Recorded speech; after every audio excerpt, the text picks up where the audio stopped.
Okay, it is 6:30. This is the Committee of the Whole, Public Works, Environmental Services, Facilities meeting of April the 18th, 2022. And on remote, we have Mr. LaRose. Could you just give thanks? And do we have Rebecca on remote? No. Anybody else from? That's it. Okay. And then in council chambers, we have the clerk, deputy clerk, Candace Newcomb, and Mike Spencer. We have Gord Shaw. We have Brian Moore. We have Mr. Bush as an advisory member, Mr. Packwood as an advisory member, and we have regrets from Councillor Hunter tonight, Deputy Mayor Deschamps, Mayor Sale, and Councillor Dillabaugh, and myself. So with that being done, the meeting has been called to order. And could I have an approval for the agenda as circulated, please? Mr. Packwood, thank you. Do you have a seconder? Oh, Mr. Bush, thank you. All in favor? And that's carried. Thank you. And do we have any disclosures of pecuniary interest and the general nature thereof? None by me. Hearing none, thank you. Now, business arising from the previous minutes of the Committee of the Whole, if any. Any concerns, errors, omissions? I don't think I had any, so I'm hearing, I do not, I'm hearing none, thank you. So we're going to move on then, and we do have Mr. LaRose from the Fort Town Night Run on remote for us, and he wants to make a presentation regarding the night run, the Fort Town Night Run.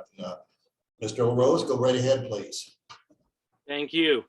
There have been a number of changes this year due to unforeseen circumstances on our part. Just recently, we've been told by Parks Canada that due to the federal level COVID protocols, they were unable to actually process our permits in time for us to use Fort Wellington this summer for either of our events, both being the Fort Town Night Run and our Steampunk Festival. The Fort Town Night Run is on May 7th. We began having conversations with Mr. Daly over at the Port of Johnstown. We were able to successfully re-engineer the whole course backwards, starting and finishing at the Port of Johnstown. And so it is my belief that it is now finalized in the sense of, at least for the Port of Johnstown, that they were very happy with the plans, that we would begin and end the 1K, the 5K, the 10K, and the 15K at the Port of Johnstown, going through Windmill Road and onto Highway 2, and then into the town of Prescott, and then coming back, and that would be the 15K, our longest one.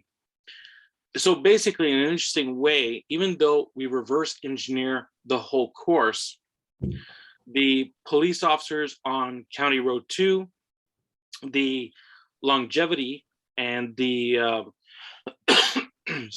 and the duration of time for which Windmill Road would need to be reduced are the same as they would be for any other time, because even if we reverse engineered, the same distance between where the port is versus where Fort Wellington is in comparison to that part of the course, actually the runners would be there at that same time. Sorry.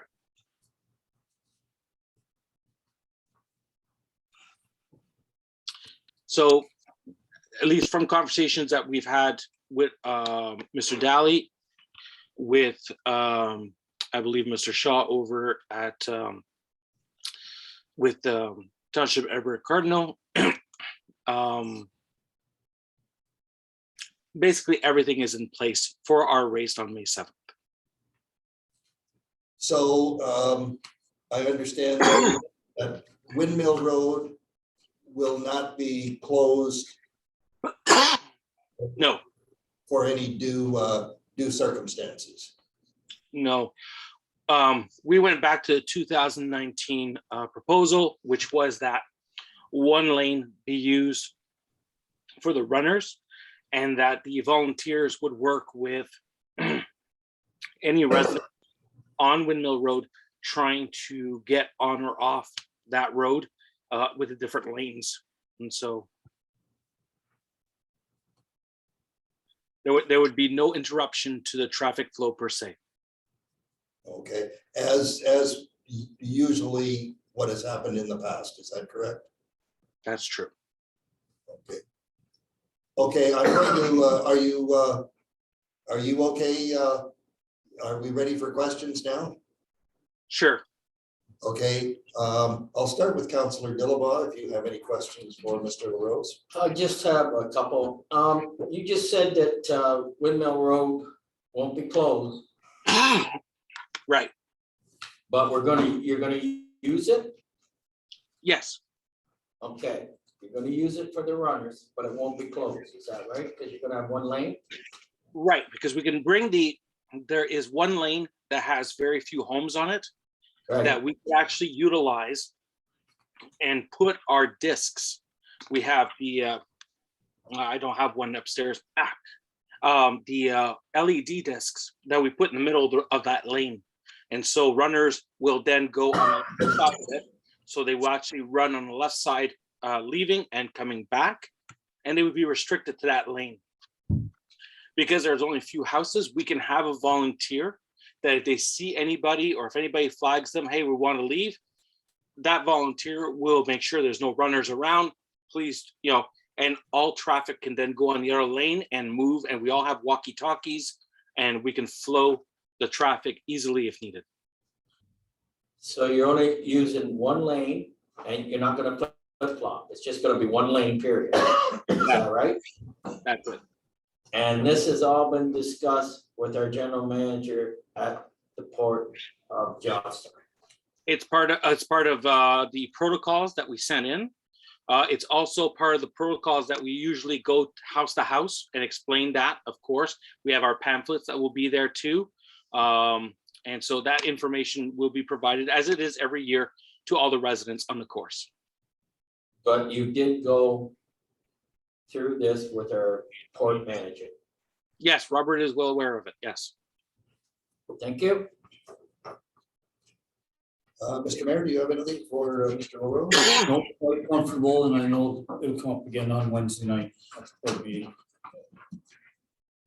It'll also come up just in just a few minutes. Just a few minutes, Here yeah. as well. Deputy Mayor. Nothing from me either. Okay, Mr. Packwood. Nothing for me, sir. And Mr. Bush. Nothing. And I have nothing. So Mike, we have moved the information item, which is yours, up to the very first one. So if you just want to stick around, you'll hear the outcome of the motion. Thank you. Do you have anything else to add, Mr. LaRose? Yes, one more small request. And this has to do with our second event, the Steampunk Festival. As Fort Wellington does not have our permit for that one either for June 11th. I am trying to get in contact with Mr. Spence, if I believe, Mike Spence, for the Johnson. Sorry? It's Mike Spencer, and if you have a question for him, you can go ahead and direct it to him because he's in the gallery right now. Right. We were wondering if we would be able to use the Johnstown Community Center. I've sent an email and tried to call, but the voicemail is full for June 11th. That's all. Mr. Chair? Yes. Maybe we can have Mr. LaRose and Mr. Spencer touch base following the meeting instead of trying to come up with. Sure. Maybe Mr. LaRose, Mr. Spencer could give his phone number right now and not abandon it. Certainly. 613. Yep. 349. Yep. 9491. Thank you very much, sir. Not a problem. Okay, thank you. Anything else, Mr. LaRose? That'll be all for right now. Thank you. Okay, very good. So that brings us to our discussion items, number 6.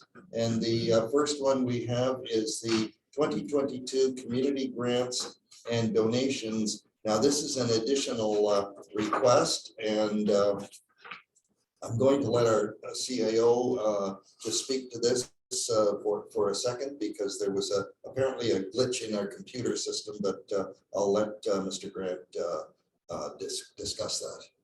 Thank you, Mr. Chair. Yeah, with respect to our online submission form, the Volunteer Center of St. Lawrence Rideau completed the application through that e-form, but for whatever reason, in this particular circumstance, they had received confirmation that the application was completed and received. Unfortunately, the system didn't toggle that through to our database, so that we would have become aware of the situation. So it wasn't until a follow-up following the discussion at the Admin and Finance meeting on April 11th that staff became aware of it. We have confirmed that their application was completed in advance of the timeline required, and therefore we're bringing this forward for committee consideration to either reallocate some of the funding, or to just have that line item overspent to the value that committee feels comfortable, so that we can have that for council at the end of the month. Okay, thank you, Mr. Grant. There is no recommendation on this, but I'll open it up for questioning, and I'll start with Councillor Dillabaugh again at that end of the table. That's a tough one. I mean, we made the budget isn't finalized until we vote on it next week. Not until next week, correct? I know it's very important. I know the deputy mayor brought it up several times. He was very disappointed, couldn't figure out why they didn't apply. Turns out they did. I'm sorry? Turns out that they did. Yeah, that's right. So I know it isn't a recommendation. I myself would go along with an extra $2,000 from the amount from the draft budget to fund this request. Thank you. Mr. Mayor, do you have anything? Well, the thing is, when we were discussing these, the Admin Finance Committee meeting, not all of the applicants got the full amount that they had requested. As a matter of fact, some of them were cut back quite severely because the original request was for 18,500, and we only had 10,000 available, and we allocated 10,000. So I guess my point is, even if they had been part of the initial discussion, they may not have gotten their full 2,000 ask, and I'm more than prepared to add $1,000 to the line item and be done with it. They would get 1,000 out of the 2,000 that they asked for. Be about roughly treated about the same as the rest. So I just don't agree with giving them the full 2,000. 1,000 I think is sufficient. It's mostly volunteer work. Okay. Deputy Mayor. I think it's unfortunate that they weren't included in the original discussion.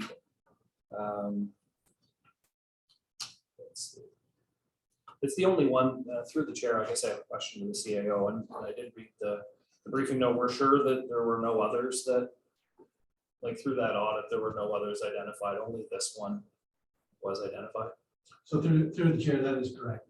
We've done a double check on that, and that was the only application where there was a glitch. And it doesn't show any in-kind, so they're not asking for any in-kind donation. That is correct. I mean, on my, I would have had it at 2,000, so. So you would like to add the additional 2,000 to the line item? I think the work that they do is fantastic. It's certainly, helping out a lot of people in our township do tax returns, especially those that need that extra bit of funding. I think that money goes to a very good service for members of our community. Anything else? Mr. Parkwood, anything? I agree, let them have the 2,000.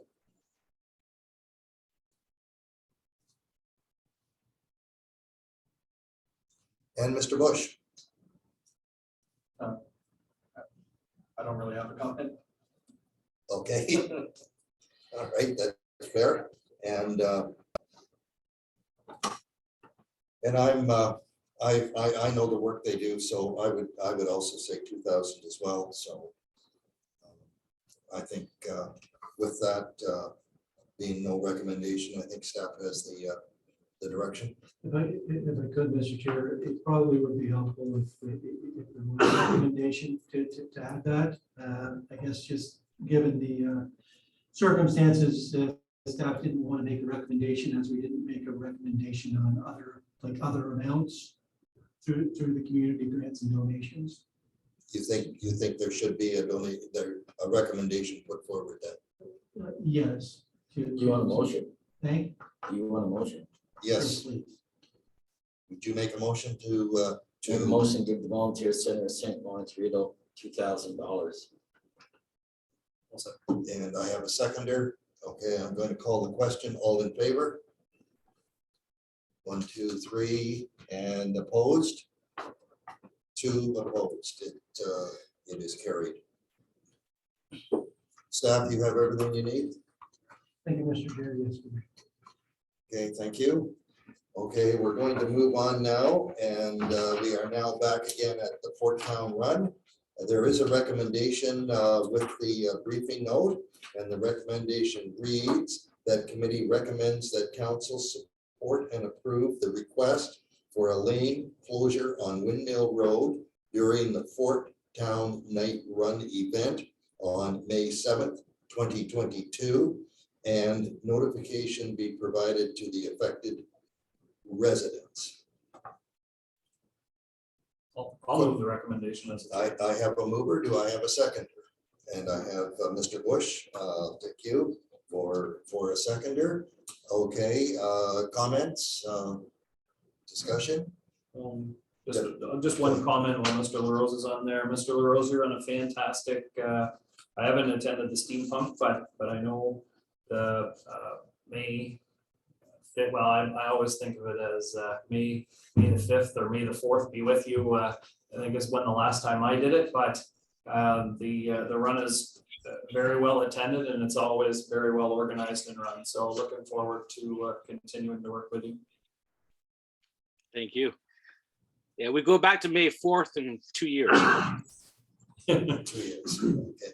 Mr. Bush, Mr. Packwood, anything? Mr. Dillabaugh, Councillor Dillabaugh? I'm good. And Mayor Seo? Okay, and I have nothing, so I'm going to, I have a mover and seconder. I'm going to call the question for the recommendation. All in favor? Carried unanimously. Thank you. And that Thank you. now- Thank you, Mr. LaRose. Okay, now that brings us to the Public Works, the first quarter fire report. And you have had the briefing note, but I'll ask Chief Moore if he would like to highlight anything here. Thank you, Mr. Chair. So we finished the first quarter with 44 calls, Fire losses, approximately $43,000 in fire losses as indicated. Under updates and changes, I received the retirement of George Grant with 42 years of service. And Avalon Ackerman, she resigned with 1 year of service due to relocation. Meetings attended, I attended a meeting with HFI's new safety manager and the director of production. Basically just a meet and greet with the new safety manager. The training for officers completed NFPA 1521 Incident Safety Officer Program. Fire prevention, we participated at the trade show in Augusta with the trade show in Prescott with Augusta Fire Department with a fire prevention display.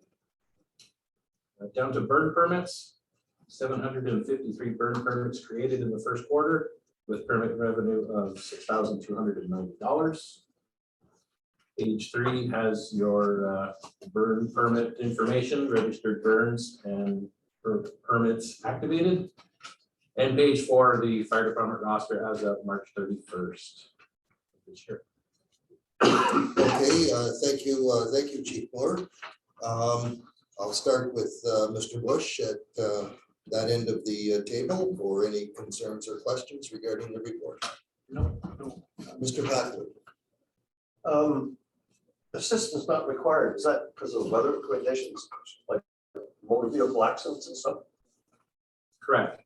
Oh, sorry, through the chair, correct. Anything assistance are required to be maybe a call we went to that police were already on scene. If it was an MVC saying, the fire department's not needed, or the same thing for a medical call. If ambulance is already on scene, they've got it handled. That we return. Thank you. Deputy Mayor. Yep, that was mine. I wasn't actually sure what an assistance not required was. The only other question I would have, Chief Moore, is and maybe it says in here and I just missed it, but the burn permit this year is the first year that the fees have been implemented. How the permits created this year versus last year, are they roughly the same? We heard much feedback. Through the chair, I don't have that information off the top of my head, but I think it appears to be very similar to previous years. Yes. Okay. Mr. Mayor. I guess the one question that I have is that the permit fees are $10 per permit. So 753 permits, that should be revenue of $7,530. And yet the permit revenue just underneath that seems to be about $1,200 short. And even if I add in the PayPal fees, I still don't come up to $7,500. Is there an explanation for why the revenue isn't $10 per permit to match the 753 permits? Certainly. Through the chair, you can create your permit without paying for it. So the permit is created, but it's not valid until payment is received. So there are some people that are comfortable creating their permit online, but they'd rather not pay online, so they come into the township office. So there's a little bit of an offset. Some of that are created, but they're not yet paid for.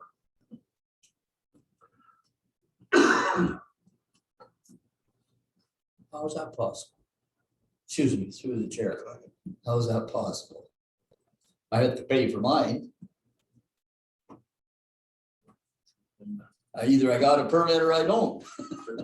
No, I believe you can create your permit without paying and select maybe a pay later option.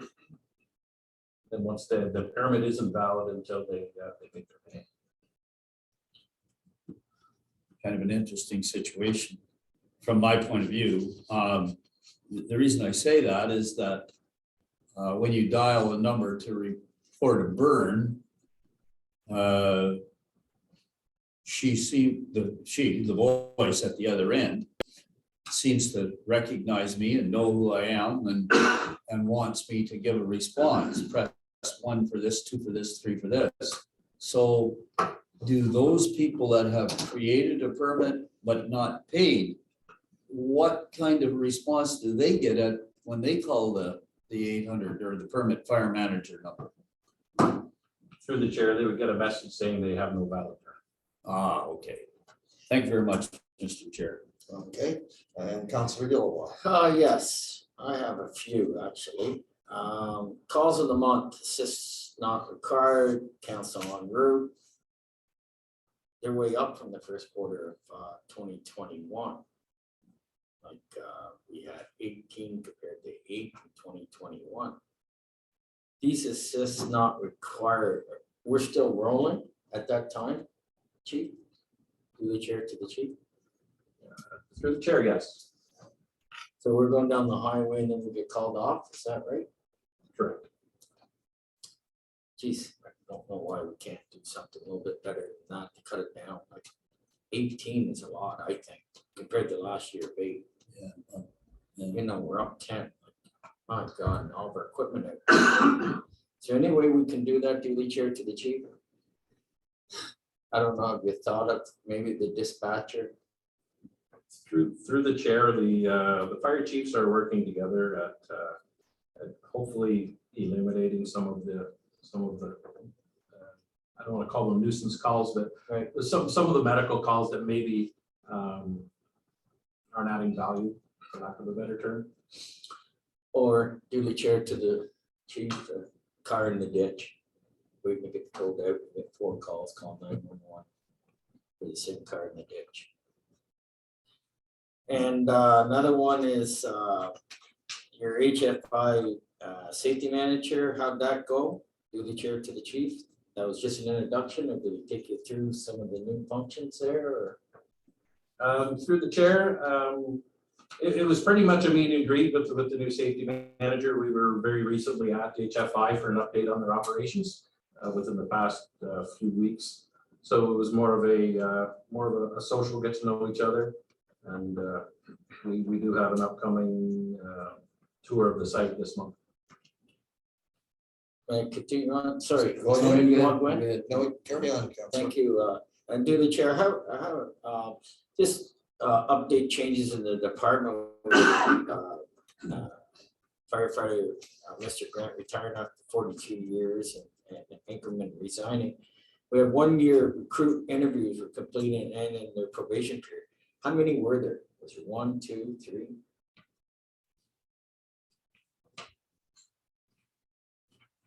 The chair, I believe there were 8. 8. So we have 8 new firefighters ready to rock now. That started on January 1st, 2021. Oh, 2021. Mr. Chair, I just have one more. And then I'll leave this. Go ahead. Burn permits. Campsites, do they have to have their burn permit each or 3 campsites in our township? Does each camper have to At the have? campground, you mean? Yes. Does Within the campground? yes, does everyone, like if I'm on I trip, don't think so, but I'll let Chief know. do the chair to the chief? Certainly, through the chair, each campground would have 1 permit for their site. Oh, they would, Yes, and that would cover the whole site in Granville. that is correct. I was asked about that, and I just wasn't sure how they would rectify it. Thank you, duly chair, I completed my homework. Arceo, you wanted back in? Well, just a couple of things. First of all, Mr. Grant's retirement after 42 years. Is there some way that the council can recognize that 42 years of service? I believe there's an opportunity at the end of the year, or we do that sort of by 5-year increments, but will he come up at a 5-year increment at the next time we do that series? Through the chair to the mayor, council generally hosts an appreciation dinner for the fire department in April. Unfortunately, with COVID right now, it's just not the right time to get everybody together, but as soon as the time is right, we will schedule a ceremony to present these long-serving members with an award. Okay, so then we'll group a group of them together. That is correct. Okay, that have been missed from other appreciation dinners. Thank you very much. I just didn't want that to go unrecognized. And now the meetings attended, I'm looking here, I can see that the group of fire chiefs and coordinators is working, actually seems to be quite a number of meetings attended together. So I wanted to sort of tag into Councillor Dillabaw's question about the dispatch system. We haven't had a change in our dispatch system since last year, have we? Through the chair, that's correct. Okay, so it's the same dispatch system, and the issue of the callouts where we get stood down or not required is the same issue as it was a year ago and the year before that. That is correct. And so in the analysis of the officers here, the group, is this does the group have a suggestion as to how the dispatch system can be improved? And what is your avenue for trying to effect that change? Like Councillor Dillabaugh, I'm a little bit concerned that our calls are up by 10 over last year in the quarter, and all 10 of those seem to be assistant not required or canceled en route. And it just seems to me that we're not gaining much headway with improvements to the dispatch system. Through the chair, I would say most of those calls are from the either from the OPP or from the ambulance dispatch, based on the information that they have. They are requesting our service through Brockville. Dispatch us. Brockville's not in a position to say no, we're not going. So it is a little. There's a little more disconnect between us and the ambulance dispatch versus obviously fire in Brockville, but that is something that we are working towards improving. Okay, so these are calls that come from ambulance dispatch, not fire dispatch. The call is routed from ambulance dispatch to the fire dispatch to send us out, yes. Okay, thanks very much, Mr. Chair. Okay. Now, Chief, I just have one question, and I think it's pretty straightforward, but it's under activity, and 4 gas meters were replaced. Now, our fire department does not replace the meter. They just are there for standby. Is that correct? Or am I missing something there? So sorry to clarify that, Mr. Chair. Those are our 4 gas monitors for testing air quality. Okay. So then when Enbridge or a gas company comes out and replaces a gas meter, we're not involved. Correct. Okay, that's fine. Thank you. Okay, anything else? Yeah, can I go back again? Go ahead, yes. Yes, so my apologies for jumping back in here, but I noticed that you were at the Prisbean warehouse to assist with fire extinguisher locations in the new expansion. Was that fairly recently?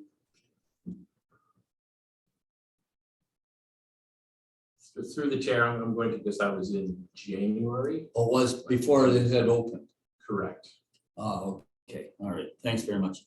I just haven't heard from my contact there, and want to see whether I can leverage that again. Thanks very much. Okay, thank you. And no recommendation on that. So we will move on to number 7C, which is the first quarter facilities stats report. And Mr. Spencer, would you highlight the report for us, please? Certainly, thank you, Mr. Chair. First quarter report for the stats is typically January to March, but with the COVID shutdown, for sure, this report just generates February and March totals, as the arena and the halls, the meeting rooms were closed during the month of January. So February and March totals are there. The average totals, or sorry, the percentage of time booked. Nothing really that stands out unless there's a question. I'd be more than happy to answer it. Okay, I will start with around the table with Mr. Bush, if you have any questions or concerns. The ice rentals, is that just because the leagues aren't? Because it's, I don't know. Between the chair to Mr. Bush, those percentages for ice rentals for Ingredient Arena are close to being on average, usually in a typical season where they're about 85–89%. The Spencerville Arena numbers were a little bit lower this year. It's because of COVID and the minor hockey programs not running as many, and also a couple of the recreational leagues, the adult leagues, not running to their full capacity. So that reduced the numbers. I tried to keep the bulk of the rentals at one rink, and so if there were less rentals at one, it was going to be in Spencerville primarily. Mr. Packwood, No questions at this time. Deputy Mayor Deschamps. Through the chair to Mr. Spencer. Mike, the numbers in Spencerville, the Cardinal ones are just a little bit lower than normal. Are they normal numbers for Spencerville as well? Through the chair to the deputy mayor, no, they are lower than normal. They're usually around 70%. More in the 75 to 75. 80. Yeah. And Mr. Mayor No, and Councillor Dillabaugh. Just at Spencer Arena, of course, it's only 58.9% in March, but it's, the ice is out of that. Is that due the chair to facility manager? Through the chair to Councillor Dillabaugh, we took the ice out on the 27th, which was almost 2 weeks longer than we normally we take it out on the 15th. But because the minor hockey programs tried to extend their season because of being closed January, we offered an extra 12 days for them to utilize their and finish off their programs. And just one more, duly chair to the facility manager, greening ice rentals, when will the ice be taken out now there? Through the chair to Councillor Dillabaugh, May 2nd. And put back in, duly chair to the facility manager. Be ready for August the 8th. Thank you so much. And I have no questions. Thank you, Mr. Spencer. Okay, that was information item. We'll move on now to 7D, which is the first quarter facility maintenance update. And Mr. Spencer, would you highlight this? Certainly. Thank you again, Mr. Chair. Below is the first quarter maintenance report, breaking it down by building. These are the first, the WOs are the work orders. There is a slight error under the town hall work order 2309 was actually from the fall. It wasn't. It was just a typo when they put it in. So, and then on the second page, what I've done is I've just kind of given you a little bit of, I've given you a list from the service request. And I've listed off the individual areas, and then I put the initials beside each one, so I wouldn't have to give the whole abbreviation like fire hall and what have you. So the service requests are for various items that staff worked on over the first quarter at a number of our facilities in a wide range of activities and requests, I guess you could say. I will take any questions. Thank you, and I'll start with Councillor Dillabaugh. If you have any questions for Mr. Spencer. Yes, thank you, duly chair to the facility manager. The work order 2449 hydro meter damage electrical repairs Cobbles. Wouldn't that be Hydro One responsibility? Can we get any Through the chair to Councillor Dillabaugh, Hydro One said that it was no fault of theirs. do the chair to the facility manager? Did Hydro One come up, or did you say that over the phone? Through the chair, no, they came up. They had to replace the meter. So they replaced the meter, and we had to call in Mr. Colville. We're not going to get any reimbursement from Hydro One for any of that. No, we won't. How did it get damaged, Mr. Spencer? It was an overload, heat overload. Did anyone find the source of the overload?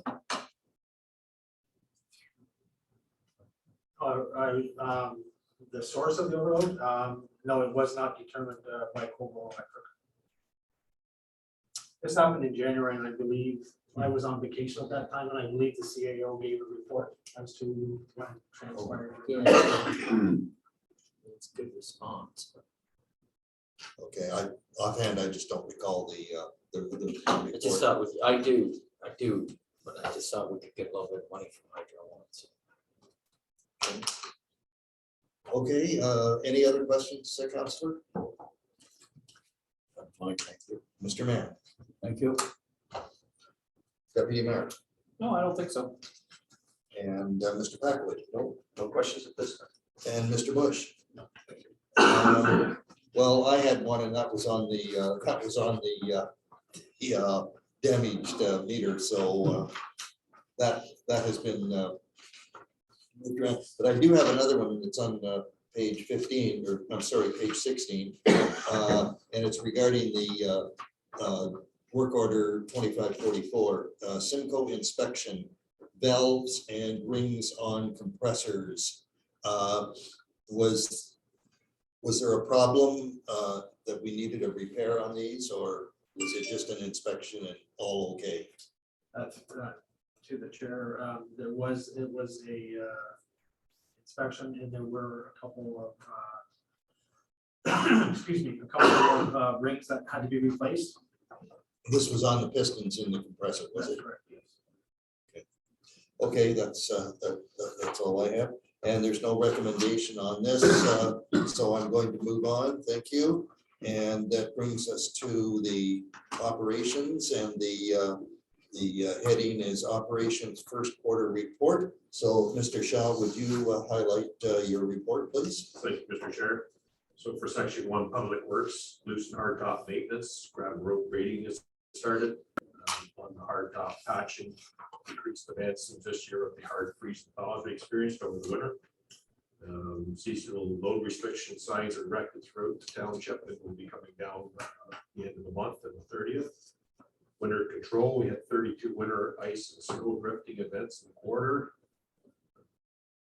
Some lawn repairs are underway. Tenders, the annual tenders all went out and were awarded by council. Capital projects, the County Road 2 engineering is underway. Spencerville drainage, the ECA was issued. 6 tenders were received at the closing on April 12th. Johnstown's still waiting on the ECA draft from the MECP, but the tender's out and it will be closing on April 19th at 4 o'clock. Miscellaneous, we went through a period of culvert thawing and move obstructions.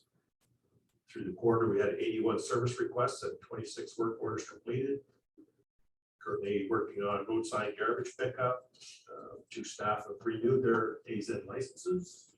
2 staff registered for the TJ Loan Construction Section training starting at the beginning of May. Waste disposal site, 184 vehicles attended. The total punch card sales of $2,600. Spring leaf and brush pickup is planned for early May. Environmental services, first quarter summer report for the water treatment plant. Average daily flows are pretty typical for this time of year. First quarter summer report for Cardinal water treatment. For operational parameters, all were well within compliance. As for the microbial testing. Summer report for the industrial part. Microbial testing, all within parameters, compliance. First quarter report for windmill pumping station. The average daily flows are slightly higher maybe than last year, but not too much, pretty much on the same path. First quarter report for Spencerville lagoons are typical flows for this quarter. First quarter wastewater treatment, again, typical flows. We had an event in March where there was fairly high flow, daily flow reached 3707, and staff report that the new SCADA system handled it extremely well. They hardly got any alarms actually. It just it did the thing. So thanks to council for improving that project for sure. Big improvement.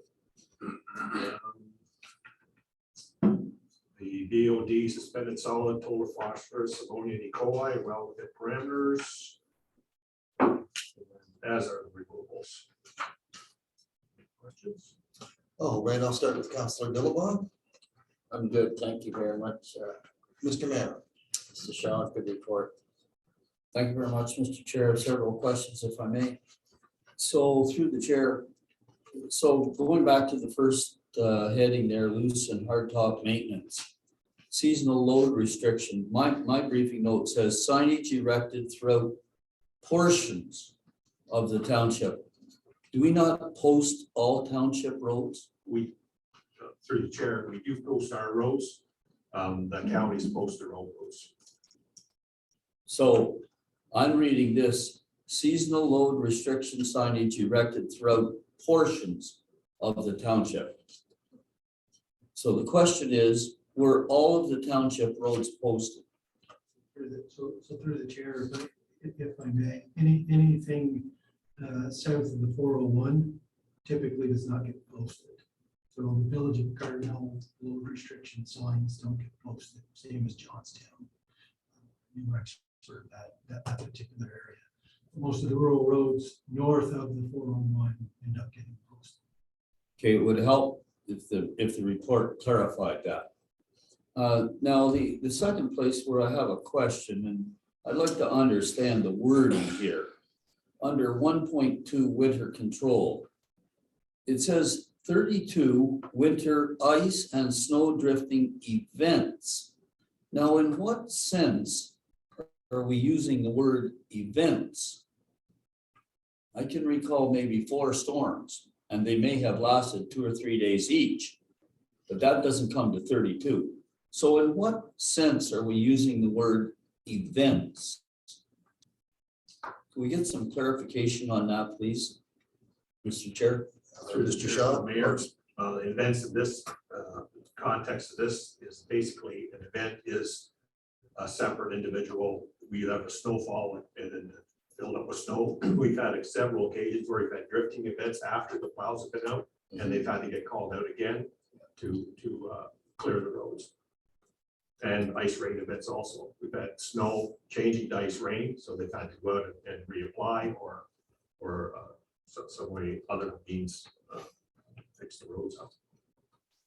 So in each of those events, does the full crew go out? Generally, but not every time. Again, I just find that not as clearly presented as for me to understand it, Mr. Chair.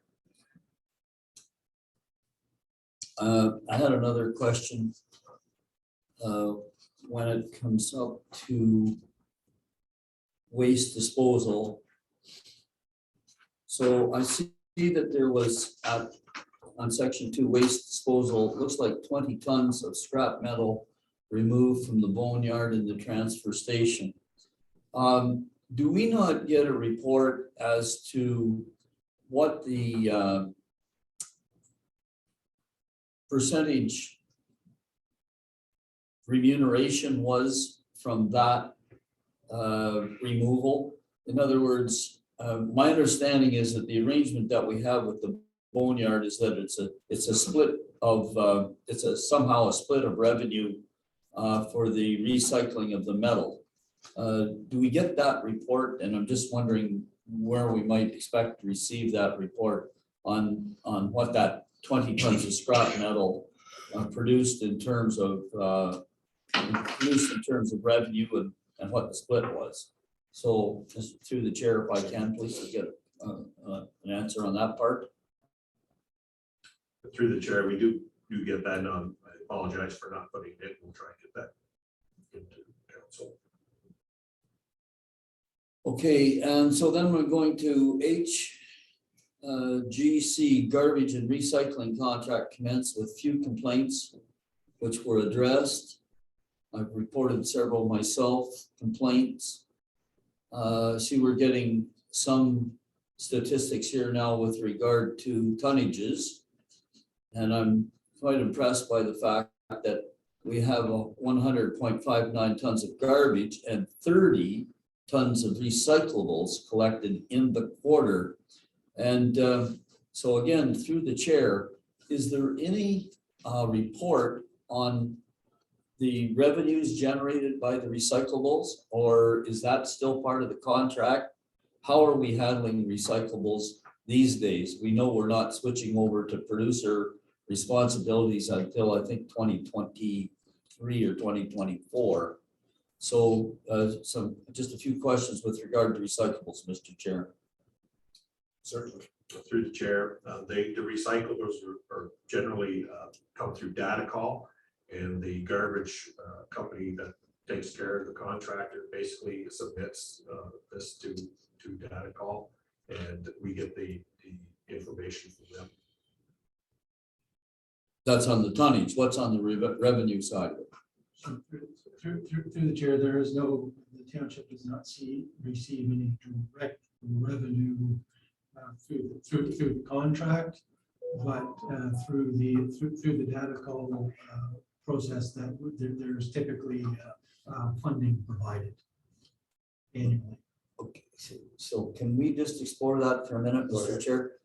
Can you explain to me how that works? Because it's foggy in my head. So typically, annually, right now, until that full transition to producer responsibility is being done, we typically submit the tonnage of recyclables that were collected by the contractor, along with our solid waste tonnage, but based on the tonnage of recyclables that we record through the Waste Diversion Ontario, there's a portion of funding that we receive back to help fund the recycle program. Okay, so through the chair, if I may, so is the funding that comes back, is it a function of the relationship between the garbage and the recyclable? The funding that comes back is a relationship between an agreement with the producers. They are providing funding, and then that portion of funding is distributed throughout. Okay.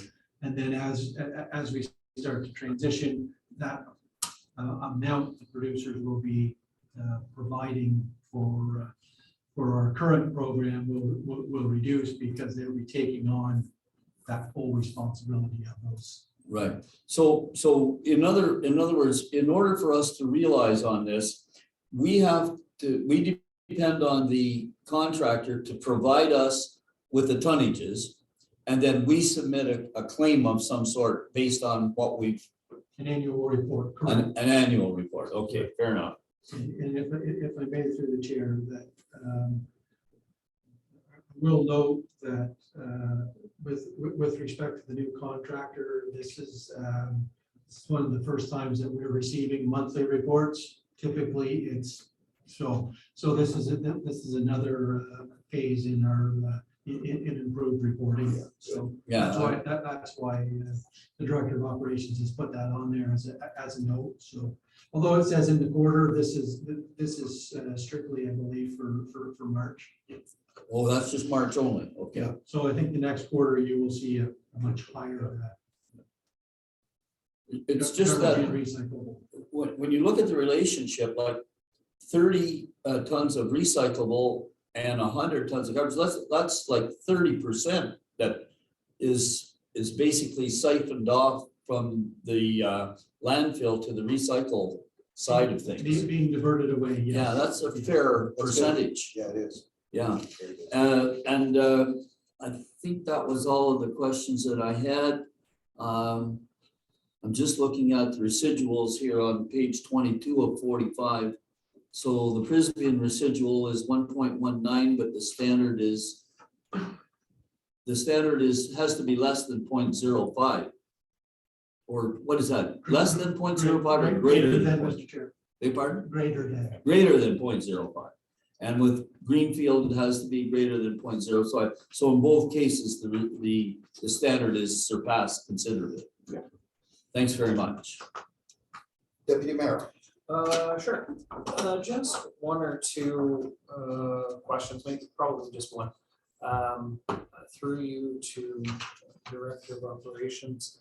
The inflows to the wastewater treatment plants. Do you have a page number? I'm trying to find it. Trying to find my rating first. 22 and I think I had it circled on 20. Definitely 22. Yeah, the bottom of 22. The March number is like really high. For those, and you said that that's normal, and on mine I have them both circled. Why is that? Is that number because of like the spring melt getting into all the lines? Through the chair, that's correct, and it happens year by year. It could be next month we have higher flows, but typically we end up where we get rain if there's a lot of snow, and then we get higher flows because the melt is sustained. Rainfall is the worst thing, but we've got a fair amount of snow. Right. And so, excuse my ignorance to this. Is that as a result of lines that are in the ground, or is that like collecting as it's running down the road, going into the storm sewer and then going? A combination of both, I would say, through the chair. Okay. So we're treating spring runoff. That's correct. Yeah. Okay. Mr. Packwood, Questions have been answered for me already. thank you. And Mr. Bush? Good. You're good. I just have one quick one, and I had two, but Mayor Sale stole my thunder on the tonnage. But the spring leaf and brush pickup, that will definitely be on our website. I believe it may be there now. Okay, great. Thank you. That's all I have. So that also was an information item, and we're going to now move on. And we go to 7F, which is the volunteer fighter insurance. And I'm going to ask Chief Moore to highlight the report, and then we'll go to questions. Certainly, thank you, Mr. Chair. This is a follow-up from, it was a request from committee for some information on our insurance for our firefighters. So basically, we provide two types of insurance. We've got an on-duty accident insurance, and then we also purchase an off-duty accident insurance for firefighters. So the first page, that starts our on-duty schedule of coverage. That's continued onto the second page. On the second page is the off-duty coverage that we provide. So obviously the difference between the two on duty, if they're performing firefighting duties or any kind of an assignment, if they're on the job, basically they're covered under the on duty, and the off duty is 24/7. So if they have any kind of an accident, they can get some additional coverage. And we also purchase, it's not insurance, but we have a member and family assistance plan that we purchase for our firefighters. It is part of our PTSD prevention plan. So basically that gives the 24-hour access to advice, coaching, and counseling to any of our firefighters and their families. And then at the bottom, that is the total cost of the coverage.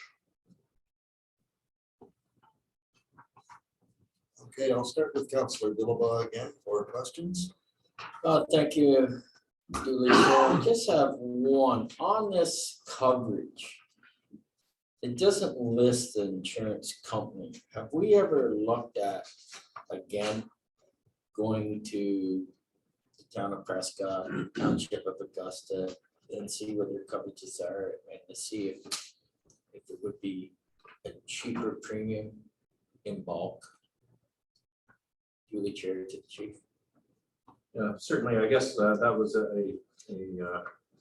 my mistake. The insurance is provided by it's VFIS Canada, so it's volunteer firefighter insurance. So it's kind of a specialty insurance. Okay. So I assume everybody has the same coverage. Right, and the same price. I assume. Anything else? That's fine, thank you. I'm glad Mr. we Mayor? have this for our firefighters. Thanks very much, Mr. Chair. So just a couple of questions. The on-duty coverage, does that include training sessions? through the chair, yes, it includes basically any authorized activity. Any authorized, So any kind of sports, training, gotcha, conventions, trade shows, anything. right. Okay, and so I understand the difference here between on duty and off duty and the coverages. And quite impressed with the coverages actually, and I'm very happy to see that we're providing that coverage. As a matter of fact, it shows here as $206 per firefighter. I think it's a great benefit to be able to extend to the volunteers. Is it a T4 benefit? Or do we know through maybe the CAO? Through the chair, I do not believe so. Okay, thank you. Thank you very much, Mr. Chair. That's a good question. Deputy Mayor. That's a great question, and I'd be interested to know for sure that it's not a taxable benefit. No questions at all. No. Mr. Packwood. No, I think it's a great coverage for what it costs.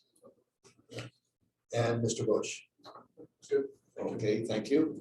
And again, once again, that was an information item. I have no questions for Chief Moore. I think it's a well-meaning coverage for our volunteers, of course.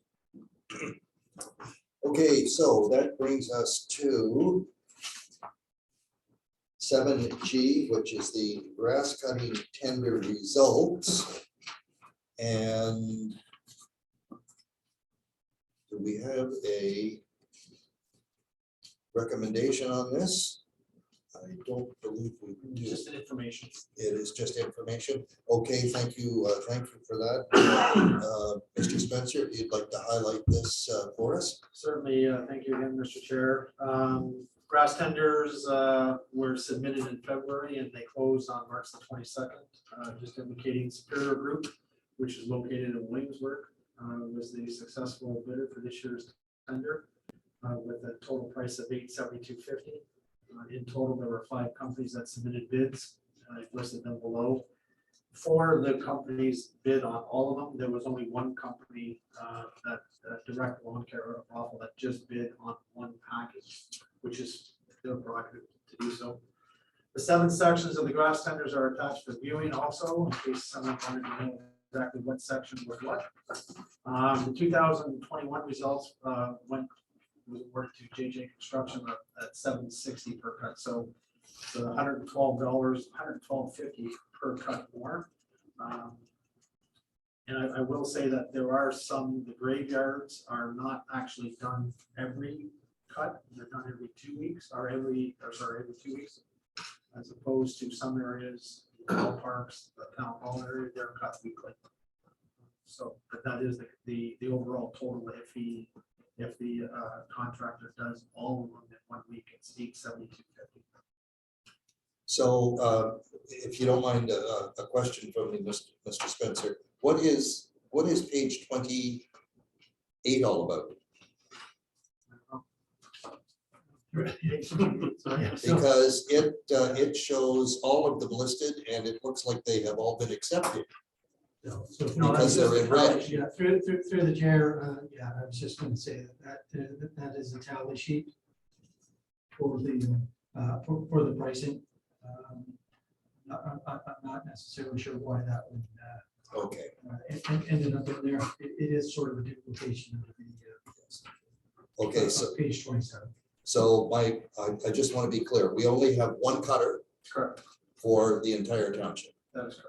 And I'm really happy that you supplied the sheets, the tender number 1, 2, 3, 4, as to explaining where everything is.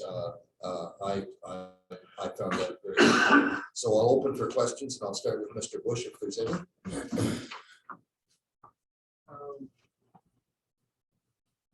No, I'm good right now. Mr. Packwood No, that was well set up, well done. and Deputy Mayor, Yeah, no question. Mr. Mayor. So thank you very much. Just a few questions. First of all, appreciate the tender packages as well. But I guess my question goes along this line. Some years, I think the standard is every 2 weeks. That's the way I read it. Through the chair to that. The high impact areas, it's every pretty much. every week. One of the things that I noticed from time to time, and it doesn't happen every season, but we do get dry seasons, and then we just seem to cut the grass so short that it dies. Like a wise man once told me that the roots are as far underground as the top of the grass is above ground. So if you cut it 2 inches high, you'll get 2 inches of root to keep it green. And I'm just wondering, do we have the ability or the capability to say to a cutter, we don't want it done this cycle, whatever the cycle happens to be. It's been a dry week, or it's been a dry 2 weeks, and we'd like to let it grow a little bit without cutting it down short again. So do we have the ability within the contract? And I'm not looking for credits here. All I'm looking for is to say to the contractor, skip this cut. Do we have the ability to do that? Through the chair to the mayor, yes, I'm in weekly contact with the grass contractors. There are times in previous years that they could go 10, 12 days without a cut. The price of $872.50 is just when he cuts, that's what the price will be. Okay. If the weather is good and the grass is growing, then it's cut weekly. And if it's not, and as you indicated, that we have a dry season, and sometimes he'll go 10, 12 days without a cut. It's just, that's the cost when he does come and cuts those individual areas. Fair enough. So we do definitely have flexibility. Thanks very much, Mr. Chair. And Councillor Dilaba. I just have one here, do the chair to the facility manager. Contractors must carry with safety, WSIB. Now, it said somewhere where he didn't have to produce it, maybe, is that right? Did I read that? No, through the chair to Councilor Novoa, he does have to show proof, and also the liability insurance as well. Okay, what did I see in that contract I bid on one of them? I thought I saw something in there where he didn't have to. Unless he's a sole proprietor, I'm sorry? Unless the company is working, if he's strictly works for himself, He doesn't but if he need has to. employees. Then he- Right. So if I want to do all this by myself, I did workman's comp, WSIB, okay. Two, I just want to clarify that. So you're saying if he doesn't, it's $872.50 a week. We don't pay him $872.50 if he doesn't cut? That's correct. Oh, okay, so if he forgets, well, he doesn't forget, if grade 10 or 4 doesn't need to be done every week, we're gonna save $85. That is correct. The graveyards are done every 2 weeks. They're not. That's a real, okay. And just one more thing, do the chair, I hope with this company, you could say, like, I like it, number 6, but they don't do it. Pick up garbage in the area before they cut. I know they don't do it in Johnson. Through the chair, You could, to Councilor Dilaba, I have, the Superior Group left 2 references, one with the city of Ottawa and one with South Dundas. And I've spoken to their operator there, and they come highly recommended for cleaning the property prior to cutting and anything after the cut.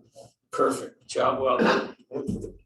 But this is this company's first kick here, is that correct? That's correct. So They have, he will be starting in the next short while.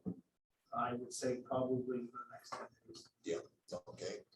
Okay. Thank you, well done. Now, I'm really glad that we do monitor the situation. I'm really happy to hear that we do that. Do we know with this company how many employees he'll have? From what I've been told, he usually comes with 3 to 4 employees at a time, and they do each location. Okay, thank you. I have no further questions. One further jump in. Yeah, go ahead. So it's called Superior Group Williamsburg, is it? No, they're just from Williamsburg. Okay, what is it? Is it an incorporated company? No, it's not. It's not an incorporated company. So that means it's not an incorporated company. Is it just the principal and some employees then? That's correct. How does he protect himself? That's his business, but That's correct. That's strange, okay. Okay, anything else? Okay, thank you, Mr. Spencer for that, and so we're going to move on now to 7H, which is the Honeywell Field Installer and Service Server Upgrade, and this has to do with water meters and Rito St. Lawrence. There is a recommendation, and I'll read the recommendation. It is that committee recommends that council direct staff to purchase the Honeywell version 4 field installer and server system at a cost of $15,922.58 and invoice RSL 50% of the cost, which is $7,961.29, and use the Cardinal Hydro reserves to cover any shortfall in the system. Now, the shortfall in the system would be approximately $7,961.29. Am I correct in that figure, Mr. CAO? Through the chair, no, it certainly may vary. It's just that wasn't a budgeted expense for this year, and depending on other line items and potential savings, it may be able to be captured within the current budget. But just if the unit arrives in the fall of 2022, it may not arrive until 2023, which would just then be incorporated into the 2023 budget. But if for some reason it arrives late in the fall, and we may need some additional money to cover that. Okay, so then, if I just may ask you another question on that. The shortfall, could you give us an idea of what a max shortfall might be? Can I jump in? Certainly. Of course. Yeah, there's an operational budget, Yes. and I think what they're saying here is that if they can't cover it with within the operational budget, they'll cover it from that reserve. But if they can cover it within the operational budget, it'll be covered within the operational budget. If it's received in 2022, Correct. If it's not received. then we'll just build that amount into the 2023 operations. Correct. Right now, it's around a 28 to 36 week Yeah, lag. that's crazy. However, we have experienced where it's a 28 to 36 week lag, and we're in relatively short order, it's arrived. So I totally understand. Thank you. And go ahead, Mr. Mayor. So through the chair, if I may, can anyone recall when these system was first put into effect? I remember being here doing it. I remember all the discussions we had about how to do it and how we're going to pay for it. Discussions went on for hours. The system's got to be only about 10 or 12 years old. it would be through the chair, it would be about 10 years old. It would have been 2013. Yeah. Into 2014. It was after 2010. I know that. When the bulk of the installations happened. So. And we were leading edge at the time, and now all that system is out, and we need a new system already. Very interesting. Yeah. I'm so happy that staff has found this new system, because I mean, we were regarded as one of the more progressives insofar as we were getting, I think, 3 and 4 or 5 reads a day off every meter. And that's how we were able to determine if an individual household had left the tap running or something. It showed a flag at Rito St. Lawrence. Yeah, so through the chair, yes, we were able to pinpoint hourly rates. Yeah. Anyway, Mr. Chair, I'd like to move the recommendation. All right, we have a mover. Do I have a seconder? We do have a seconder. Just before we call the question, then I'm just going to look around the table to see if there's any questions or concerns regarding this. No discussion. That's fine. All right, then I'm going to call the question. All in favor? And that's carried unanimously, thank you. And that brings us to 7I, which is the John New Street Asphalt Repair Partnership. And you have a briefing note in front of you regarding this. And I just before we start with questions, there is a recommendation here, but I would just like to ask the CAO, is John Street, it's my understanding that John Street in this area is a county road. So through the chair, right in and around New in John Street, I believe, ends up being a county road until the intersection of Victoria Street. I believe you're 100% correct. So therefore, does the counties not have any ownership to get this done as well? Yeah, right. So through the chair, we're working on a number of partnerships with the county in several areas. So I think that it's a reasonable gesture for us to cover this portion. Okay, we have a recommendation. The recommendation reads that committee recommends that council direct staff to enter into a partnership with Ingredient to undertake option 2 with the upgraded PG 64-34 and SP 12-5 FC2 PG 64-34 and cover 50%.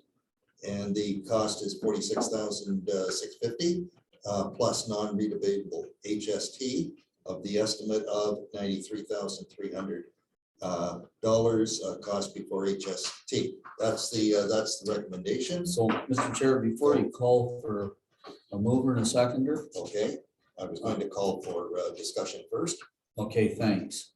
and I'll identify you first. Okay, thanks very much, because my preference is the first option. And the reason I say that is because, first of all, I really appreciate this coming forward. This actual area that we see on page 43 of 45, outlined in yellow and red. I mean, I'm very, very familiar with that section. And a few years ago, and I don't know whether it was county or the township, but we did a fair amount of work right in the top yellow section and about the half of the red section. And basically we removed a lot of the asphalt and poured solid concrete in there. And it did work for some period of time, but there's a heck of a lot of traffic there. And option 1 actually calls for a concrete base reinforced with rebar, and then on top of that, 2 lifts of asphalt.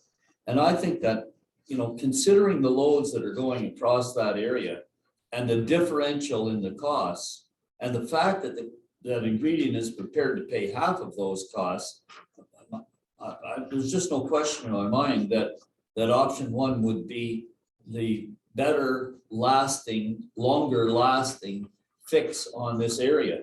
So I would prefer option 1. I understand why the staff has come forward with option 2, and it seems to be based, the staff's consideration seems to be based on, if we anticipate some sort of problems with underground infrastructure.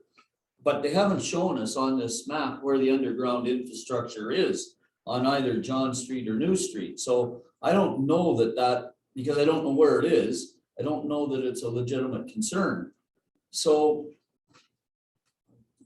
with all of that being said, I prefer to see option 1 coming forward. Okay. Any other questions or concerns, Mr. Mayor? No. Councillor Dillabaugh? Yes, I just have a concern with the financial consideration that we're gonna be taking it, with possibility of taking it out of our patching and resurfacing budget.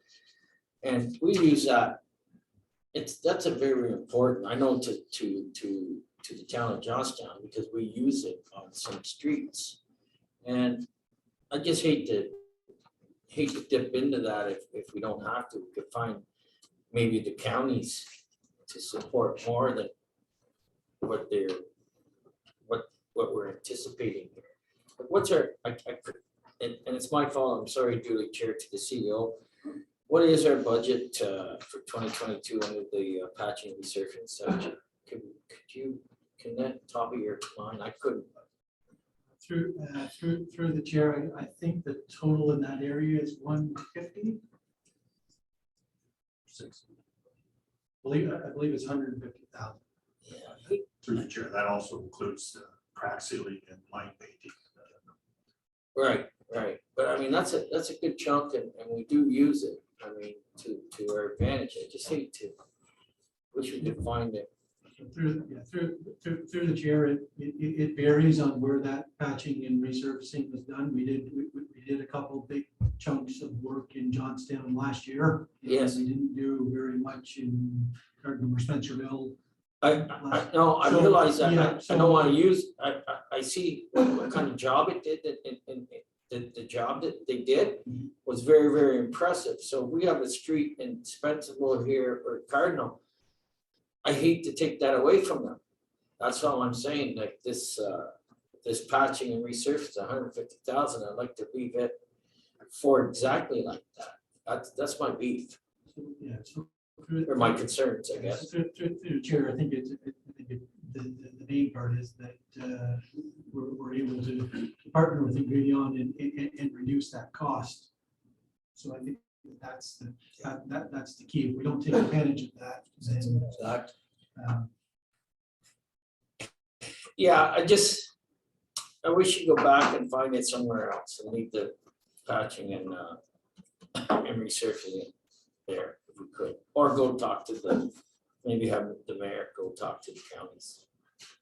Stretches it so over. through the chair, we will continue to work through this, but I think if you note within the action item, it's the work's looking to get done in May, early on, because the contractor is coming back to finish up some work that they were supposed to finish up in 2021, and we want to take advantage of that early on in the season so that we're not in a spot where we're September or something like that for the work to take place. Okay. We also want it done before the harvest too. Correct. The earlier we can get the work done, the better it is for. Councilor Dilba, just one question. Option 1 or option 2? I mean, again, it is duly chair to the CEO. Are we concerned about what's underneath that?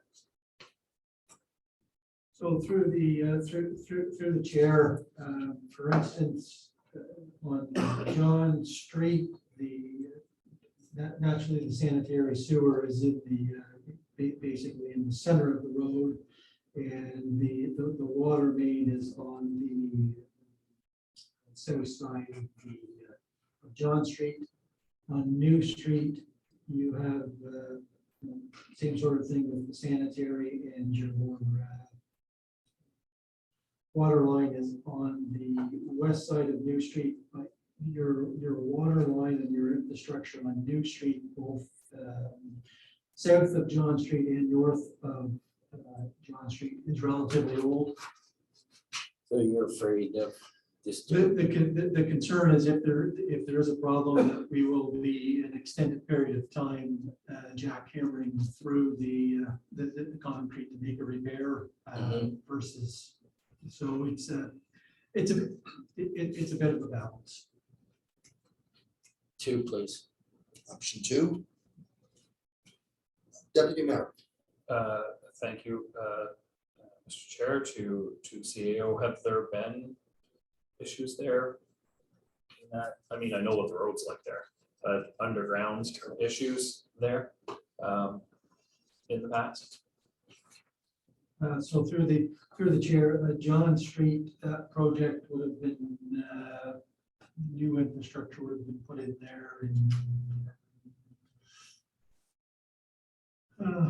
early 2000s. I believe that it was a either 2003, 2006 time frame for John Street, but new, we haven't had any issues, but it is still part of that older section of the village, and thus part of the reason,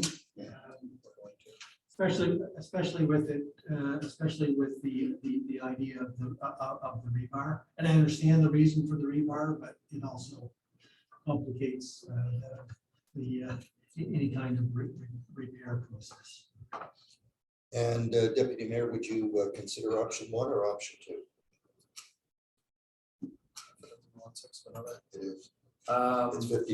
It's 50-cent dollars too. Yeah, it's 50 cents in the dollar. So probably, so I mean, yeah, 1. Mr. Packwood, questions, concerns, and your option preference. I go for option 2.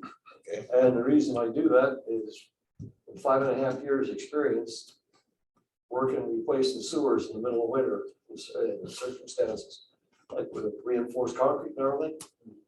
It's really bad and it's expensive. And what they're proposing of using the asphalt is the right way to go. Mr. Bush. Same question. Option 1. Okay. Any concerns or with the? No, the discussion has been good so far. Okay, to my tally, we have 4 for option 1 and 2 for option 2. So what do we have to do to change the recommendation? Just change it to option 1. Mr. CAL. Mr. Chair, if you would just give me a moment. No problem.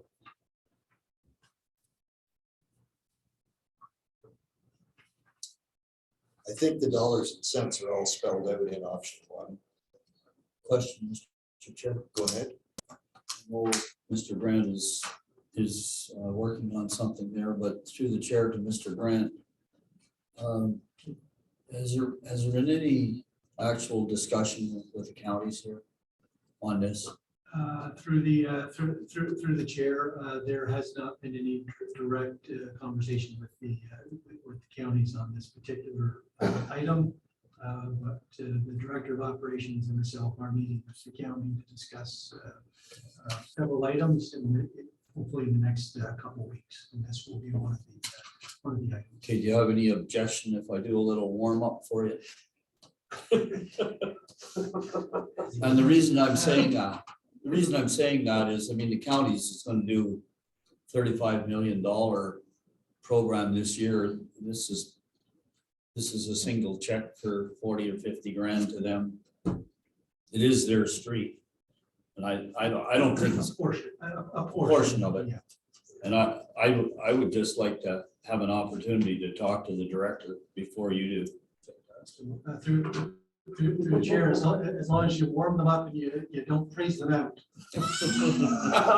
No, we have nothing now, so we can't get it up any worse. And I think he's Whoa, being whoa. Whoa. I think I would have used something a little stronger. Well, I like to talk to them about it. We don't ask for much.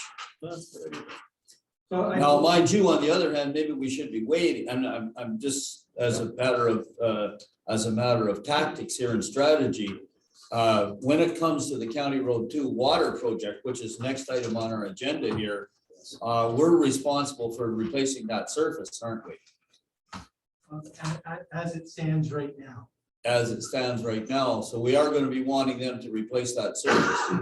That paving. That is on discussion. Yes. So, Well, joint project. As indicated before, that's why I feel that it would be I could go the a other good way. gesture and a good move to Yeah, cover this. particular well, I issue. don't have any problem asking for both, to tell you the truth, because there's not a great deal planned for this, for county work in this township this year, so. Those are both, you know, from a county perspective, they're both small items. Mr. Chair, I believe that Yes. the only change that you would require is changing option 2 to option 1 in the recommendation. All right, and I have that in, so I will leave the recommendation stand as it is, with the exception of change 2 to 1 on that. We have a mover and we have a seconder on this. And I'm going to call the question then. You have a mover?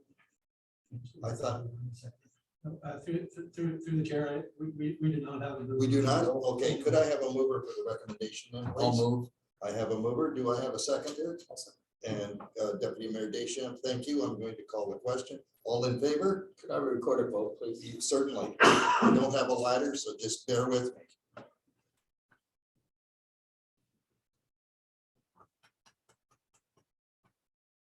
Councillor Dillabaugh, how do you vote? Yea or nay? Nay. Mayor Seo, how do you vote? Yay. Deputy Mayor Deschamps, how do you vote? Yeah. Mr. Packwood, how do you vote? Nay, That's nay. that's right. Thank you. And Mr. Bush? Yeah. And myself is a yay. So we have 1, 2, 3, 4 yays and 2 nays. The motion is carried. And that moves us on to 7J, which is the County Road Water and Sewer Project, additional studies. Mr. Grant, would you care to highlight the report? And this does carry a recommendation with it, on the briefing note. Thank you. Certainly, Mr. Chair. If the committee or at least council recalls that in the fall of 2021, the council awarded the detailed design engineering to Jewel Engineering for County Road 2 water and sewer project. Jewel Engineering has been working on the design, and they require some additional studies, the geotechnical, some additional geotechnical work. And with respect to the excess soil management report and study, and I would note with respect to the excess soil management, moving forward, that is going to be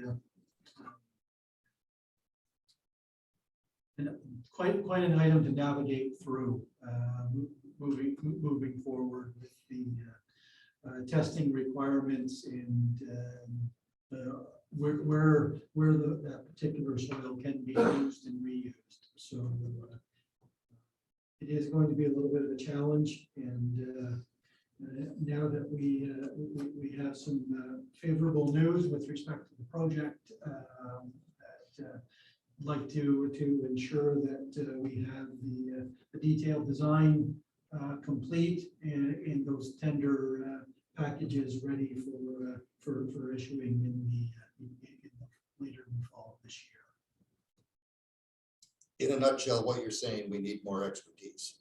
We need some more data and information so that we can hopefully avoid the less chance of surprise as we move forward. Okay, thank you.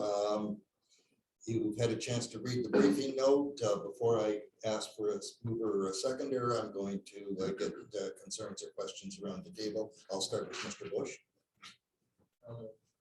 No concerns at this time. Mr. Packwood. No concerns. Thank you. Deputy Mayor. No. Mayor Seo. All right, so the recommendation that we have in front of us, we're authorizing the staff to proceed with an RFQ to have the additional work completed in order to finalize design engineering. Does this get us a tender document? Does it get us to a tender document? So through your part of dual engineering, that reward in the fall would get us to a tender document. Okay, all right. They just need this additional data and information to complete that final design. Okay, so this gets us actually to a tender document. So I'm happy to support this recommendation, Mr. Chair. If I may, through the chair, the RFQ with the estimated price being 55,000, once that RFQ has been, the results are back, it will be coming back to council for award, because it's likely going to be over that 50,000. Very good, thank you. Well, Okay, jump in again. so I'm not sure why we're doing an RFQ, because I thought dual engineering is just gonna do this work. Through the chair, dual engineering will not complete the geotechnical or that excess soil management. Okay, so they're still doing the engineering, They're still doing the engineering, they just need that study. that study. Okay, fair enough. By the way, Mr. Chairman, I anticipate that this becomes assuming that we are successful in our application, this becomes an application expense, as I recall, a briefing note that I've seen. Through the chair, it would not be encompassed within that part.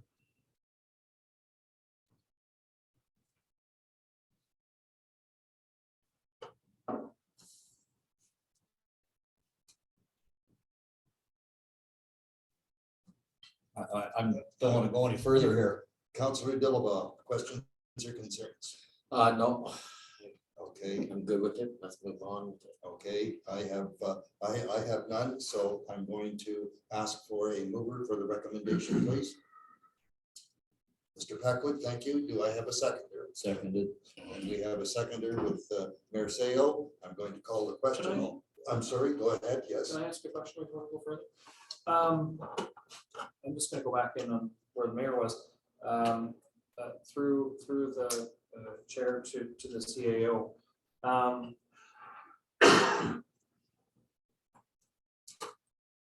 If Maybe if I may do the chair, maybe to assist with respect to the 2021 ISEP green stream funding, what our application included was covering the portion of the water line replacement during the construction phase, including contract administration and contingencies, where we as the township would cover the design engineering to ensure that the project is shelf ready. Does that help? a little,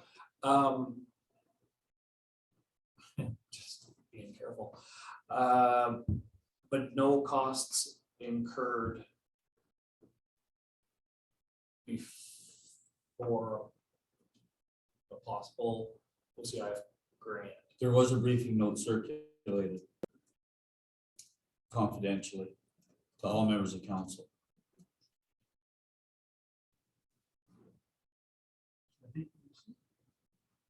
So I think I can say that any of the design engineering to get it to the construction phase is covered by us, regardless of when it is. There is no amount applied for in that application for design engineering. Right, so it's not part of contract then. Correct. Okay, It is not that's part- it is not that's where part- I It was. is not part of the contract. That's where I was going with it, because if we were to win and we did this and it was part of contracted bin, then it wouldn't be covered. If we waited until Correct. a possible awarding of it, then it would be covered. That's, I didn't, yeah. Correct. Yes, okay. Okay, I have a mover. Did I have a seconder? Yes, Mayor Somebody- Sale, who moved it? Mr. Beckwith? Yes, okay, so I'm going to call the question. All in favor? Mhm. And that's carried unanimously, thank you. And that does it for the action information items. And we are now going to move on to councillor inquiries, notices of motion. Do we have any tonight? Mr. or Councillor Dillabaugh, go ahead. Thank you, Chair. Mr. Chair, I had a Cardinal Community Church ask me if they could have a cleanup day in Cardinal. In other words, they would have their group. And I said, I didn't think it'd be too much. I don't think it'd be any problem. Maybe we can make it expand it, make it to all organized clubs and churches to chip in. I was looking at May 14th, actually, second Saturday, to do a cleanup. He didn't want to announce it until I brought it up today at the council meeting. So here it is, it's on the floor. Chair, I'm just wondering if Mr. Spencer may have some information. Certainly, thank you. So this is considered Earth Week. Yeah. That we've been advertising for the last couple of weeks. We do have a number of businesses, Ingredient being one of them in Cardinal, the schools.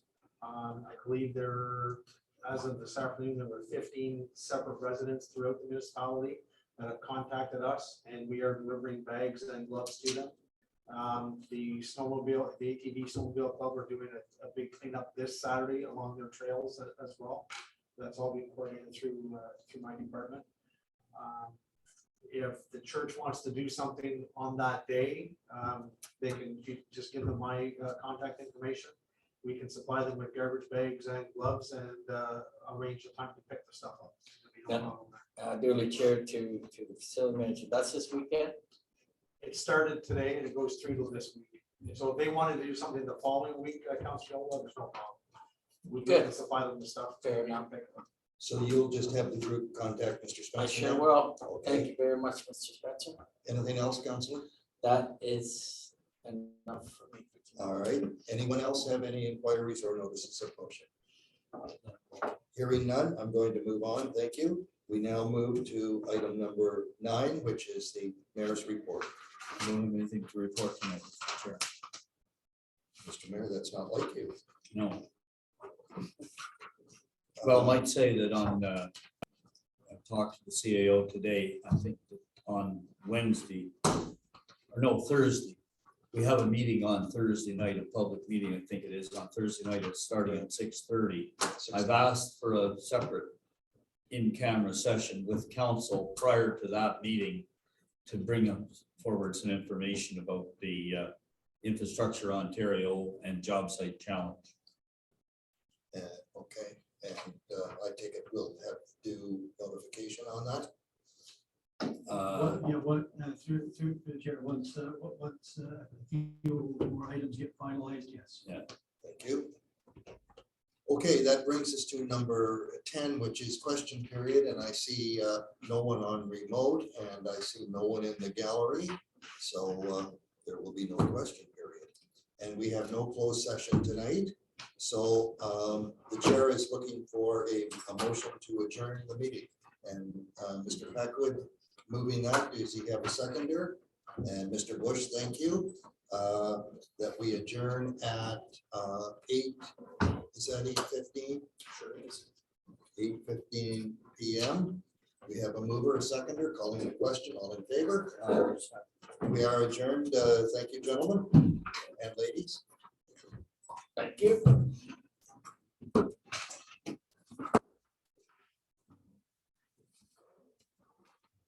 So I'll give you a call tomorrow. Yeah, absolutely. Good. Somewhere around.